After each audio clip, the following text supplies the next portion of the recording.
Is all over the place. And there you go. We've got a new term we've created called a snow devil. It's kind of like a dirt devil or a dust devil that you see out west. And the snow just goes around and around in a vortex and traps this poor lady in the middle of the street over here to the right if you can. See, this poor lady is trying to cross the street here, and there's just no way you can kind of get through all this, but it is incredible. And then, of course, you hear Chris talking about another 4 or more inches, or 4 to 8 inches. I think 24 inches was a possibility I heard.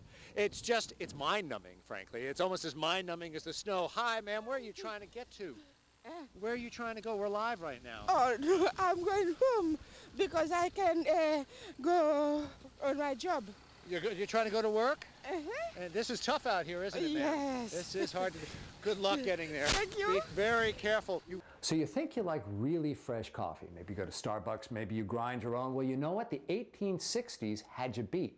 Why? Well, you take your green beans, you'd put them in your coffee roaster on your stove, close the door, spin them around, roast them yourself. Then when you're done, you take the beans out, grind them yourself. And that's fresh coffee. And you know there's a coyote out here and you're in the park and this was where he was last seen. You might want to look around before you just kind of plop yourself in it. But yes, that's absolutely right what Rob was telling you. Keep your dog on the leash today. There's an advisory because there is a coyote on the loose. Last seen here at East 63rd Street and 5th Avenue. Let's show you. We've got a map. This thing was first spotted on Monday crossing the 65th Street transverse, then in the southeast corner of the park over by the Hallett Nature Sanctuary. Then this was Tuesday at 4:30. The Parks Commissioner actually saw him, East 63rd Street and 5th Avenue. Now, we went driving through the park earlier this morning. We went looking for the coyote as well. You know, they had a massive coyote hunt, the police department did yesterday into the evening. They looked for the coyote, even had a helicopter up, had park rangers out looking for the coyote, couldn't find it. They want to tranquilize him and move him upstate. They stopped looking for him because, frankly, it's dangerous walking around with tranquilizer guns late at night.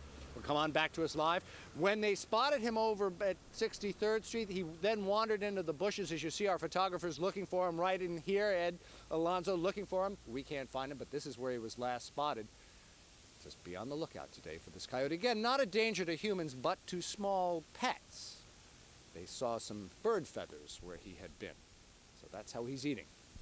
Back to you. In fact, you're looking at me from Chopper 4. You get a sense of just how high we are at Top of the Rock. Let's flip around this way and you get a sense of what it looks like to be on Top of the Rock. The new observation deck right on top of Rockefeller Center. Let me step out of the way. You can see the view of Central Park unparalleled in the city from this high up. Unbroken view of Central Park. Now, Top of the Rock opens for you today at 8:30 this morning until midnight tonight, 365 days a year. It is $14 for adults, $9 for kids, $12 for seniors, so come on down any time of the year. Maybe a little cold up here, but come on down. Or up, I should say. Back to you. The really cool part about borrowing the Concorde for a couple of years is you can come up here and play pilot. Now, I haven't got a clue what any of this stuff means, except this one's pretty basic. On the window, do not open window in flight. But it's yours. You can do it. They've already got several interested parties, but nothing's firm yet. And they want it out of here by the middle of next month. Let me give you a sense of what it's really like in here. Kill your light. Now you can see how dark it normally is. Now your pod would be lit so that you could get into it. And as soon as you do, put your headsets on, you can pipe in the music. Ocean sounds. Put your legs up, turn your light off. Good night. To love Queens. There are so many reasons to love Queens. You know, this week, I'm a 5-borough kind of guy. I'm not just a Brooklyn guy. I'm not just a guy whose mother grew up in Far Rockaway, who's got relatives in Forest Hill. Oh, no. We're going to all 5 boroughs and finding out the reasons people love their borough. This day, it's Queens. Yeah, there's the Unisphere, there's Flushing Meadow Park, there's the Queens Museum, there's the Hall of Science, there's so many other things. The thing I like about Queens. Do you like Queens? Sure. You sure? Yeah. Do you love Queens? You told me before you love Queens. Now you only like it? I love Queens. Right? There you go. Get a little right. attitude going in Yeah. there. All right, all right. The thing I like about Queens, that I love about Queens, there's all kinds of people here. It's a melting pot for this. Let's show you what I mean.